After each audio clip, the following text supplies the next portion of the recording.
À la une de l'actualité ce soir, après l'attaque d'Intagom et les événements du pont Nazino, le ministre en charge de la sécurité remonte le moral de ses troupes. Cet après-midi, face à la hiérarchie des forces de sécurité, Simon Compaoré a appelé à aiguiser davantage la vigilance sur tous les fronts. Vous l'entendrez dans ce journal. La sécurité, c'est aussi la sécurité routière. À Ouagadougou, un forum permet de discuter depuis ce matin autour des stratégies de financement pour la sécurité routière. L'objectif étant de travailler à réduire les accidents sur nos routes. Des détails à suivre dans cette édition. Au Nigeria, retrouvailles émouvantes à Abuja. Les 21 lycéennes de Chibok libérées après 2 ans de captivité entre les mains de Boko Haram ont retrouvé leur famille. Elles étaient détenues depuis avril 2014. Certaines ont détaillé leurs difficiles conditions de détention. Témoignages à suivre dans ce journal.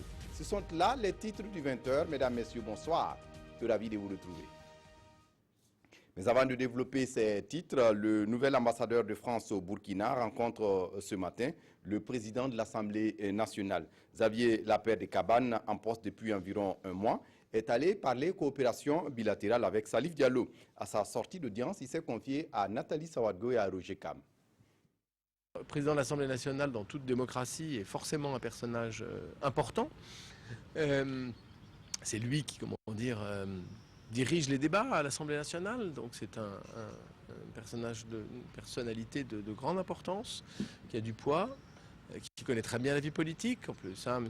Diallo est en l'occurrence quelqu'un qui a une grande expérience politique, qui connaît très bien mon pays aussi. Donc c'est une personnalité très utile dans la relation bilatérale. C'est pour ça que j'ai voulu lui rendre visite assez vite. Simon Compaoré fait le point de la situation sécuritaire avec les forces de sécurité après l'épisode de l'attaque d'Intagom et des événements du pont Nazino. Le ministre en charge de la sécurité entend ici renforcer, réconforter ses troupes. Il a surtout insisté sur les mesures sécuritaires pour mieux se protéger et protéger les personnes et les biens face à la montée du terrorisme. Issa Kafando, Christine Koulibaly. Au menu de cette rencontre à huis clos, le point sur les derniers événements qui ont durement éprouvé les forces de défense et de sécurité burkinabais. Lorsque nous enregistrons donc des pertes dans nos rangs, c'est pas facile. C'est pas facile, mais je pense quand même que avec la rencontre que nous venons donc d'avoir avec Monsieur le ministre, on a quand même des éléments pour nous remonter un peu le moral. Et nous pensons aussi qu'à notre tour, nous allons donc relayer ces informations donc à la base pour qu'ensemble nous puissions vraiment faire face à ces attaques répétitives. Des attaques répétitives qui commandent une plus grande vigilance, selon Simon Compaoré, malgré les conditions de travail souvent précaires. Disons à nos hommes, il faut savoir que l'ennemi peut taper n'importe quand, n'importe où. Et donc, il faut se préparer. Ça, c'est des précautions d'usage, et surtout en ce temps-là, où les terroristes de tout poil ont décidé de faisander notre sous-région, il faut aiguiser la vigilance. Et Simon Compaoré d'ajouter de faire des populations des partenaires privilégiés. Des populations qui l'interpellent à aider les forces de défense et de sécurité à mieux les protéger. Justement, cet appel de la gendarmerie nationale est un deuxième élément de l'ex-régiment de sécurité présidentiel activement recherché dans le cadre des investigations liées à l'accrochage du pont Nazino. Il s'agit du soldat de première classe Mahamadi Compaoré en service au 31e régiment d'infanterie commando de Tinkodogo. L'avis de recherche a été lancé par la gendarmerie nationale. L'homme recherché a un signe particulier, notamment une cicatrice sur la joue gauche. La gendarmerie nationale demande le concours de la population. Quelle stratégie et quel financement pour la sécurité routière? La question est débattue depuis ce matin à Ouagadougou. Les participants venus d'Amérique, d'Europe et d'Afrique vont analyser les études réalisées sur la sécurité routière dans le but de réduire les accidents sur nos routes. Moussa Ouedraogo, Ismaël Sirima. Selon l'OMS, 13 personnes perdent la vie sur les routes chaque jour au Burkina Faso. Et c'est dans le but de réduire ces chiffres de moitié que se tient la deuxième édition du Forum africain pour la sécurité routière. Il s'agit pour les participants d'exposer les travaux de recherche afin de définir des stratégies de sécurisation des routes. Ce forum se veut aussi un cadre pour promouvoir la sécurité routière dans les programmes de développement. Un décret interministériel que nous avons pu prendre sur tout ce qui concerne les limitations des vitesses, tout ce qui concerne le temps de conduite des chauffeurs, des différents bus et cars. Nous avons aussi pris des mesures dans le sens de l'éducation routière. À terme, le Forum africain pour la sécurité routière compte mettre en place un observatoire ouest-africain de la sécurité routière. Nous n'avons pas les données exactes sur la réalité des faits dans nos pays. Nous n'avons que des données parcellaires. Par exemple, à Ouagadougou, l'année dernière, pendant 6 mois, il y a une étude qui a documenté tous les accidents sur lesquels sont intervenus la police. Et on a pu comptabiliser les accidents, voir quelles étaient leurs conséquences, quelles étaient leurs causes, voir où ils se produisaient, etc. Mais on a des études scientifiques qui sont parcellaires. Il sera également question à ce deuxième forum africain de la sécurité routière de sensibiliser les usagers sur les dangers de la route. Discuter du sujet à un haut niveau, d'accord, mais il faut bien associer les populations. Le village de la sécurité routière qui a ouvert ses portes ce week-end à Ouagadougou veut bien remplir cette mission. Il s'agit de sensibiliser la population sur la sécurité dans la circulation. Nyarki Teda. Promouvoir la sécurité routière, c'est tout le sens de cette activité dénommée village sur la sécurité routière. Le village en question dure 4 jours et devrait permettre de sensibiliser les participants autour des principes clés de la circulation. C'est aussi une occasion pour les acteurs du domaine de se pencher sur la stratégie globale et le financement routier en Afrique.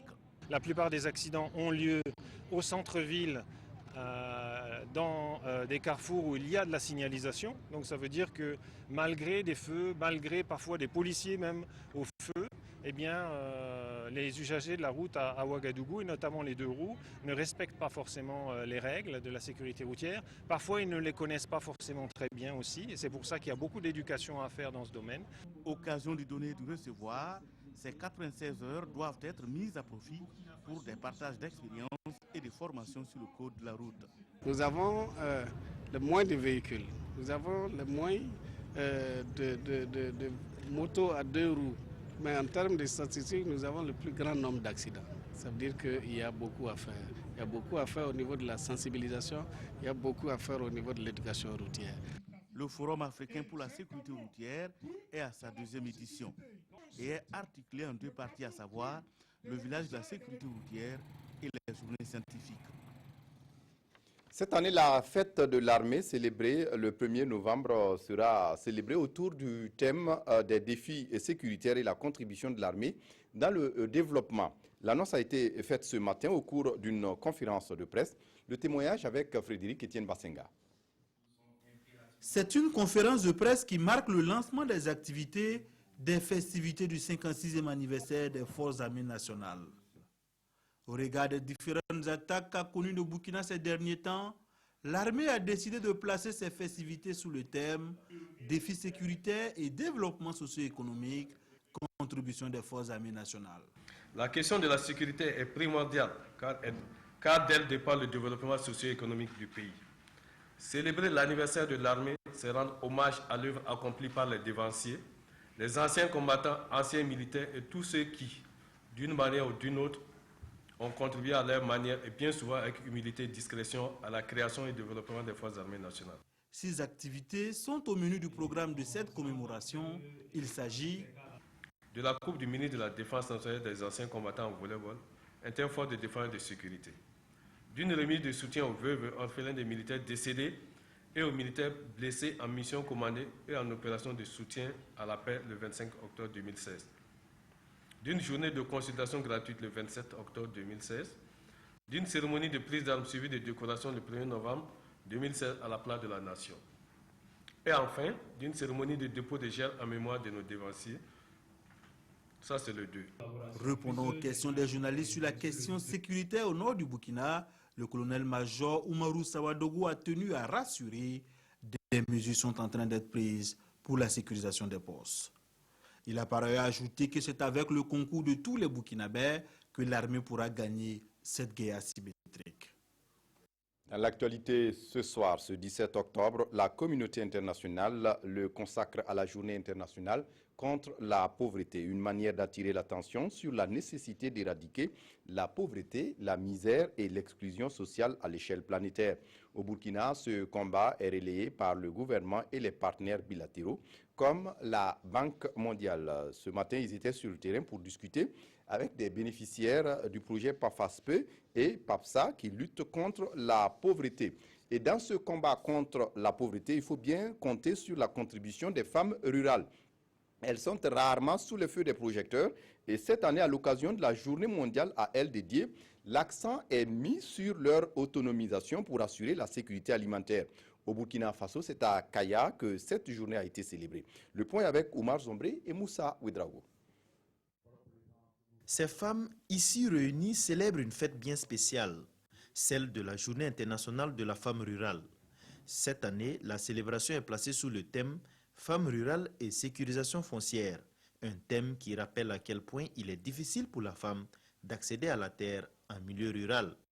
À l'endroit des propriétaires terriens, à nos maris, à nos frères, nous demandons leur compréhension pour que nous ayons des terres qui nous permettent de bien produire afin que les deux greniers ensemble assurent une sécurité alimentaire et nutritionnelle pour toute la famille. À l'endroit de Madame le gouverneur, faciliter l'accès aux différents fonds disponibles. Pour lever toutes ces difficultés, ces femmes ont besoin de l'appui du gouvernement et de certaines ONG qui militent activement en leur faveur. Il a été dit qu'il faut désormais octroyer 30% des terres aménagées aux femmes rurales. Il y a également la loi 034 qui a également prévu des mesures incitatives en faveur de la femme. Et chaque année, nous accompagnons les femmes rurales pour vraiment qu'elles puissent exercer leurs droits sur tous les plans, et en particulier leurs droits d'accès à la terre. Cette célébration a aussi connu la présence de 2 représentantes de femmes rurales venues des pays d'Amérique latine, notamment du Guatemala et du Honduras. Et pour agrémenter cette journée internationale de la femme rurale, plus d'une centaine de femmes ont défilé devant convives et autorités administratives. Des femmes rurales, on en trouve dans la production cotonnière au Burkina Faso. Et vous le savez, pour cette campagne, le Burkina signe son retour au coton conventionnel. Et en ce moment, ce sont les récoltes. Le pays attend une augmentation de sa production de moins 20%. Constat avec Sam Lalé-Isidore, Roger Kam et Ernest Kambiri. Un champ de coton conventionnel, des capsules ouvertes à plus d'un tiers, du coton récolté séché à même le sol, des producteurs à pied d'œuvre, la récolte ou commercialisation primaire du coton graine, campagne 2016-2017 peut commencer. Nous sommes à Kolkol, dans la zone cotonnière de la Sofites, la société des fibres textiles. Dans cette exploitation de 6 hectares, l'opération de récolte bat son plein pour cette famille de cotonculteurs. Les prix de septembre, là, ça a beaucoup chuté quelques producteurs. Hein. Par exemple, au champ, c'est précoce. Les capsules, là, ça a beaucoup pourri. Donc, c'est ça qui a joué sans qu'en tout cas, on s'en de cette année, en tout cas, ça donne. Je suis en train de récolter. Je demande la caisse à la société de me lancer ça le 20 de ce mois pour faire le changement de date. Autre exploitation, même constat.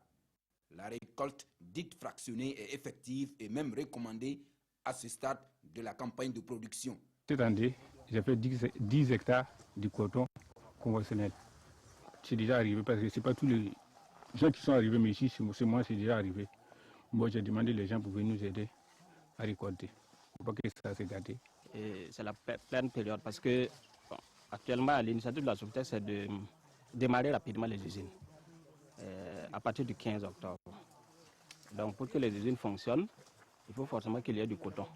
L'opération de récolte, dernière étape de cette campagne de production, est celle qui lie les producteurs aux différentes sociétés cotonnières. Des sociétés cotonnières qui préparent activement à leur tour les dépôts de caisse, l'enlèvement ou évacuation du coton vers les usines pour égrenage. Ces efforts de production et de développement socio-économique peuvent être sapés par un phénomène, celui de la consommation des stupéfiants. En dehors des centres urbains, la consommation est simplement stupéfiante en milieu rural en dépit des conséquences sur le corps et le cerveau des consommateurs. Dramandadian. Prêt pour les travaux champêtres. Mais pour la plupart de ces agriculteurs, il faut ce petit comprimé pour agrémenter la journée. Des stupéfiants qui ont pour nom Tramadol, Shop, Quick Action, Disc ou encore Mali Bomb. On sait bien que c'est de la drogue, mais pour nous cultivateurs, ça nous stimule dans le travail.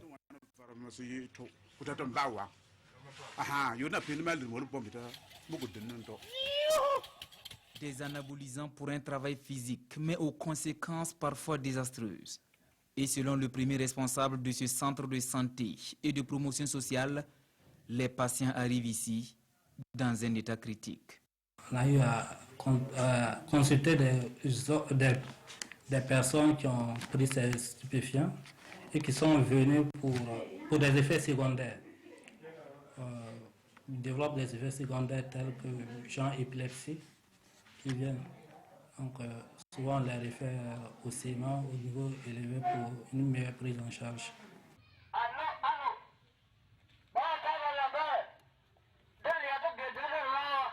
Massaoudou est agent de santé à base communautaire. Aujourd'hui, il fait du porte-à-porte pour sensibiliser sur les méfaits des stupéfiants dans un village où l'automédication prend des proportions inquiétantes. Ma mission est d'amener les gens à abandonner les produits de la rue. Il n'y a pas de centre de santé ici, ce qui fait que les comprimés importés du Ghana voisin sont très consommés.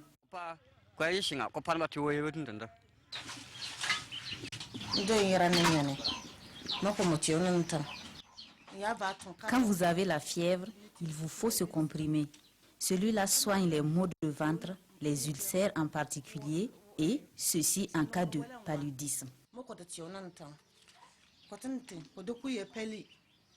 La population de Onliassan est estimée à 2000 habitants. Et pour le chef du village, la vente de produits à la sauvette se développe, faute de centres de santé et de pharmacie.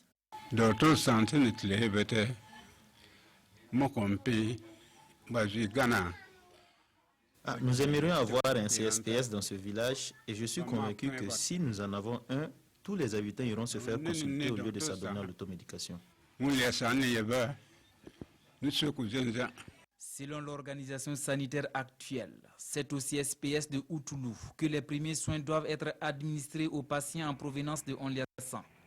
11 km de route, mais difficilement praticable. À Dédougou, le ministère en charge de la jeunesse et de la formation professionnelle a lancé ce week-end la 12e édition de son concours Grand Prix de l'économie informelle. Une compétition destinée à créer l'émulation dans le secteur des détails avec Paul Sawadogo sur place à Dédougou. Placé sous le thème économie informelle et insertion socio-professionnelle des jeunes, réalités, défis et perspectives, le concours Grand Prix de l'économie informelle a pour ambition d'interpeller les acteurs du secteur informel à briser les obstacles qui entravent l'essor de leur activité. 94% des emplois se retrouvent dans l'économie informelle et ce concours vise à améliorer la contribution de l'économie informelle à l'émergence d'une économie moderne et au développement socio-économique du Burkina. Le Grand Prix vise justement à accompagner les acteurs de l'économie informelle dans le sens donc de leur formalisation afin d'accroître leur productivité, mais aussi afin d'accroître leur capacité à créer des emplois décents. L'économie informelle demeure mal organisée, marginalisée et confrontée aux difficultés comme le financement. Le présent concours s'annonce comme un défi pour les acteurs du secteur informel. Le pays est réparti en 3 zones pour ce concours. Celle de Dédougou concerne la Boukoul du Mhoun, les Cascades, le Sud-Ouest et les Hauts-Bassins avec 50 participants. Ils compétissent dans 8 domaines, la mécanique auto et moto. C'est également la menuiserie bois et métallique. C'est la restauration et la transformation des produits alimentaires. C'est également la coiffure et l'esthétique.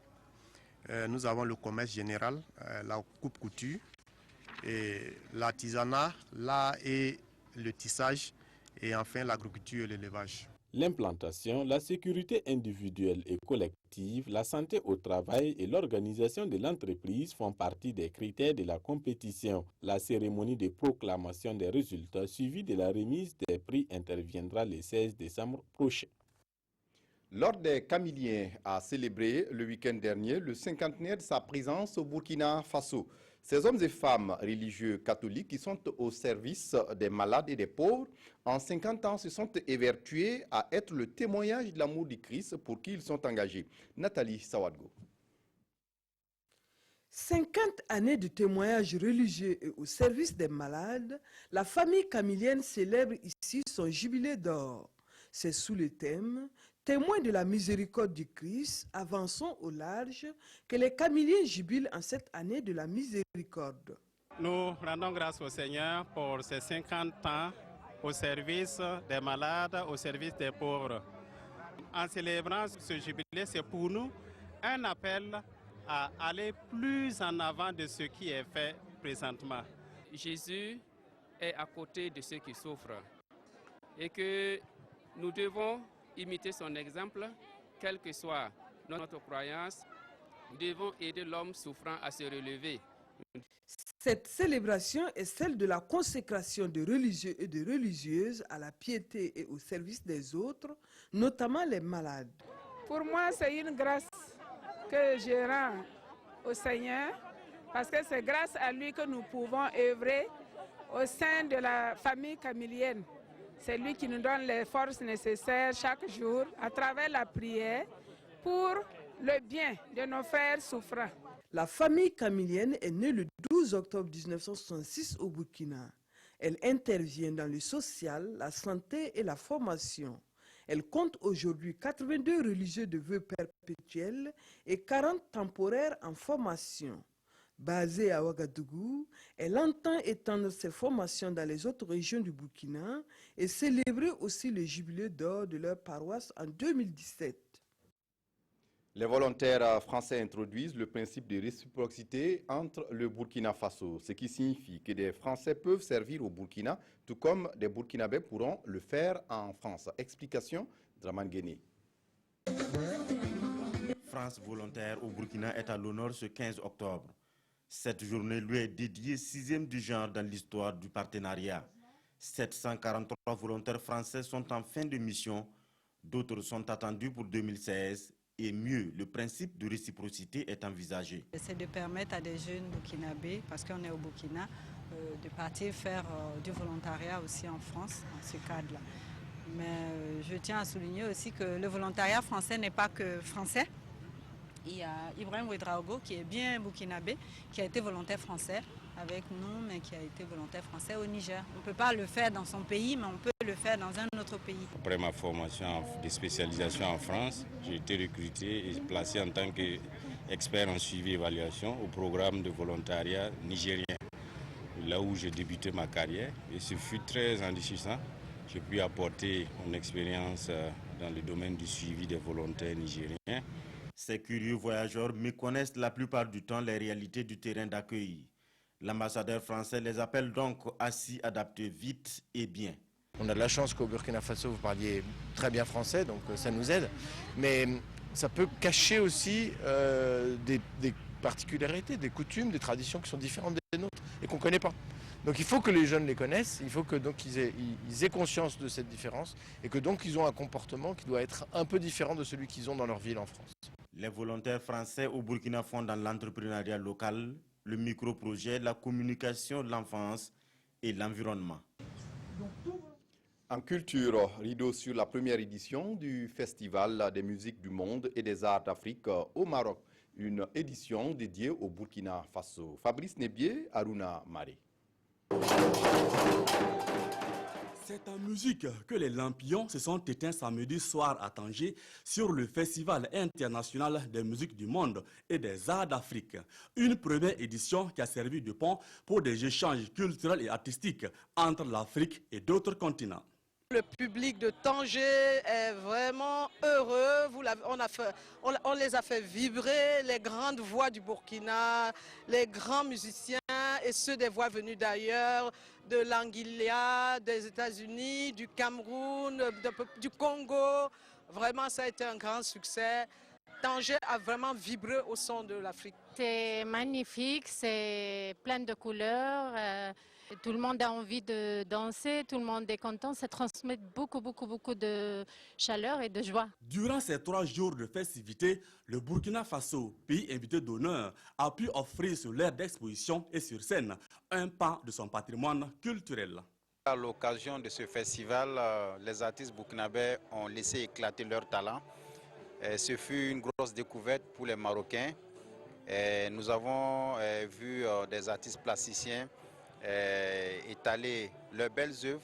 Je pense qu'une telle initiative doit être poursuivie afin que nos artistes, au-delà des frontières du Burkina Faso, puissent se faire valoir et progresser davantage.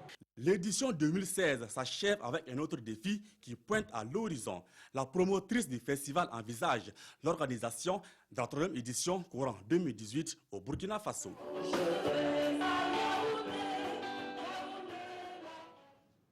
Je vous le disais en titre, les 21 lycéennes de Chibok, libérées après 2 ans de captivité entre les mains de Boko Haram, ont retrouvé leur famille dimanche à Abuja.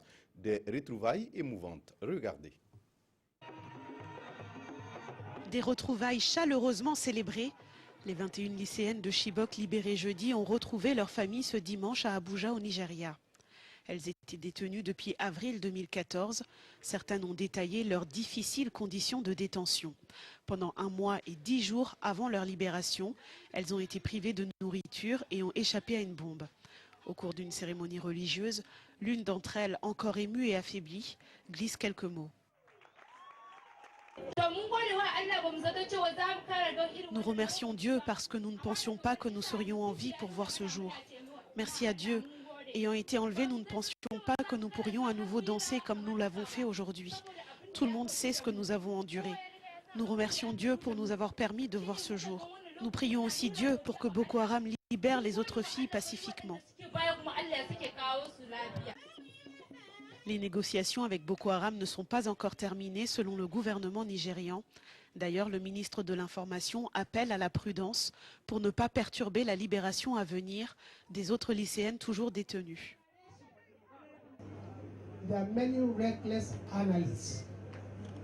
Il y a beaucoup d'analyses imprudentes, de commentaires irréfléchis qui n'aident pas. Nous avons encore plus de 120 autres enfants en captivité. Nous devons donc être prudents avec les commentaires que nous faisons.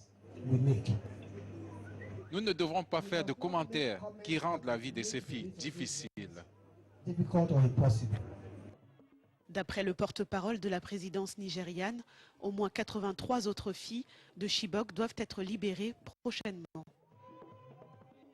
On referme ce journal avec la revue de presse des quotidiens de ce lundi, des journaux qui reviennent sur la mise en place de la CODER, la Coalition pour la démocratie et la réconciliation nationale. La lecture croisée des journaux nous est proposée par Abdul Rasmane Zongo. L'initiative est assez rare pour être soulignée. Tout de même, 8 partis d'opposition en opposition à la marche actuelle du Burkina Faso s'invitent dans les quotidiens de ce lundi. La CODER, puisque c'est d'elle qu'il s'agit, la Coalition pour la démocratie et la réconciliation nationale, est portée sur les fonds baptismaux pour éradiquer certains maux qui minent le pays. Pour les fondateurs, expliquent les éditions Sidoya, la CODER est une réponse, je cite, à la situation critique du pays, caractérisée par une économie sous perfusion, une insécurité au galop et une chasse aux sorcières. Ainsi, la CODER propose une nouvelle offre politique visant à défendre la démocratie et la réconciliation nationale. Elle est dirigée par Ablassé Ouedraogo pour une présidence tournante de 3 ans. Selon toujours ses responsables, cette fois-ci propos rapportés par les éditions Le Pays, ces partis d'opposition ne sont pas en opposition avec l'institution chef de file de l'opposition. Bien au contraire, les attaques se feront sur plusieurs fronts, affirme-t-il. Déjà, la CODER souligne pour sa part aujourd'hui au Faso lance un appel au chef de l'État pour l'ouverture, je cite, d'un dialogue national inclusif, seul chemin pour parvenir à la paix et à l'unité, gage d'un développement inclusif et durable. Voilà, c'est tout pour ce journal. Merci de votre attention. Très bonne suite de programmes sur la RTB. Au revoir.